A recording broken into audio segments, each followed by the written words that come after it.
ఈ చెత్త అంతా మా గీజర్ నుండి వచ్చింది. దీన్ని లైమ్ స్కేల్ అంటారు. అండర్ గ్రౌండ్ వాటర్ కాబట్టి మావి ఆ గీజర్ చుట్టూ పట్టేస్తాయి ఈ లైమ్ స్కేల్.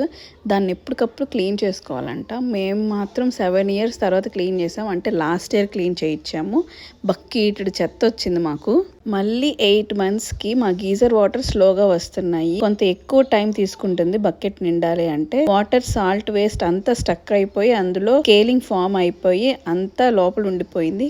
అందుకే వాటర్ రావడం స్లో అయిపోయింది. ఈ వాటర్ యూస్ చేయడం వల్ల చర్మ సమస్యలు, జుట్టు సమస్యలు కూడా వస్తాయి. మాకైతే ప్రాబ్లం ఇప్పటి వరకు రాలేదు, కానీ కొంతమందికి ఈజీగా ఎఫెక్ట్ అవ్వచ్చు. సో మళ్ళీ పిలిపించి మేము మొత్తం క్లీన్ చేయించాము టెక్నీషియన్తో. ఫస్ట్ టైం మా హస్బెండ్ ట్రై చేశారు, అది వర్కౌట్ అవ్వలేదు. సో కంపల్సరీ టెక్నీషియన్ని పిలిపించాల్సి వచ్చింది. సో పిలిపించాక ఆ గ్రీన్ కలర్ది యాసిడ్ అంటారు, దాంతో మొత్తం క్లీన్ చేసి సెట్ చేశారు. ఫిలమెంట్ కూడా బాగా నీట్గా క్లీన్ చేశారు. మనం ఫిలమెంట్ కూడా ఒకవేళ అవసరమైతే చేయించుకోవాలి, లేకపోతే ఆ ఫిలమెంట్ నుండి వాటర్లో కరెంట్ వచ్చి షాక్ కొట్టే అవకాశం ఉంటుంది. లైమ్ స్కేల్ పట్టినా పట్టకపోయినా 1 yearకి లేకపోతే 2 yearsకి కంపల్సరీ క్లీన్ చేయించుకోవాలి. మన గీజర్ని క్లీన్ చేయించకపోతే గీజర్ పేలే అవకాశం కూడా ఉందంట.